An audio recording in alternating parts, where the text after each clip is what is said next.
Yo, what's up mga tol? Welcome back ulit sa ating channel at ako nga pala sa Mani 13. At tukol nga pala sa video na ito mga tol ay samahan nyo kung kunin o tuklasin kung saan nga ba tayo ay may makukuha na namang bagay dito nga sa larong ito. So tinuturo ko na pala dito mga tol at nilagyan ko na nga ng karagdagang impormasyon at yan yung mga mark mga tol sa kung saan nga tayo pupunta at nandito na nga tayo mga tol sa Yulgar Inn. At pagkarating natin dito mga tol, ipuntahan na natin itong si Belen at sabay click na rin. At pagka-click natin dito mga tol, ay click na naman natin itong Retro Quest World mga tol. Dahil dito nga sa lugar na ito mga tol, ay dito natin sisimulan o kukunin yung bagay na ating itinuturo ngayon. At pagkarating natin dito mga tol, ay samahan nyo ko papunta nga doon sa NPC kung saan nga ba tayo kukuha ng quest at magkaroon tayo ng bagay na iyon.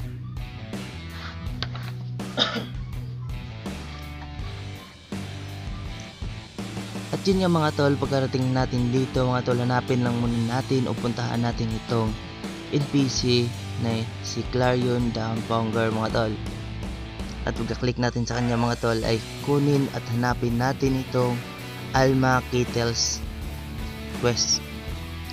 At sabay accept na din nito mga tol at simulan na natin yung pagtuturo kung saan nga ba ito naka-location yung mga i-investigahin natin muna ngayon. So dito nga mga tol, simulan na natin yung pag-investigate ng mga kettle mga tol.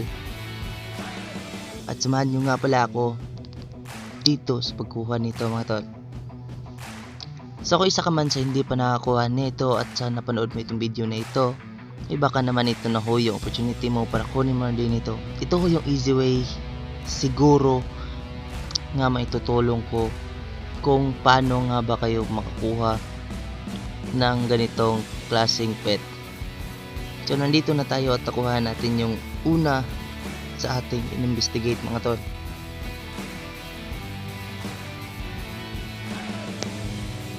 At pagkarating naman natin dito sa bandang ito mga tol, may makita tayong dalawa na namang need natin i-investigate. At ito ho yun sila mga tol.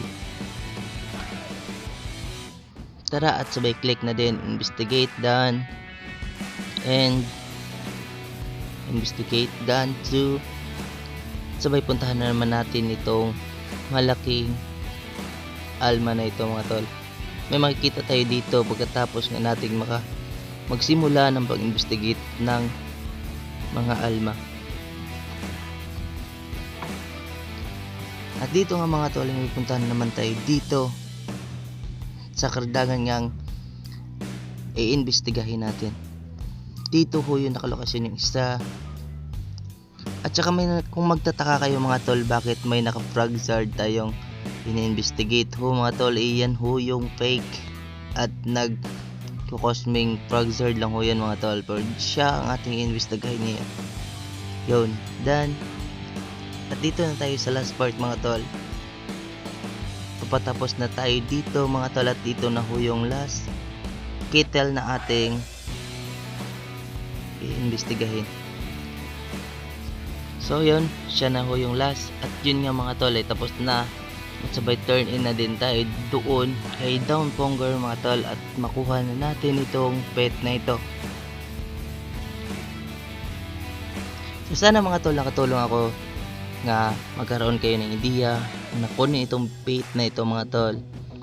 At salamat dahil sinamahan nyo ako hanggang matapos itong video na ito mga tol. Medyo masama ho yung pakiramdam ko pero okay lang ho yun para basta makatulong. See you on my next video. Salamat.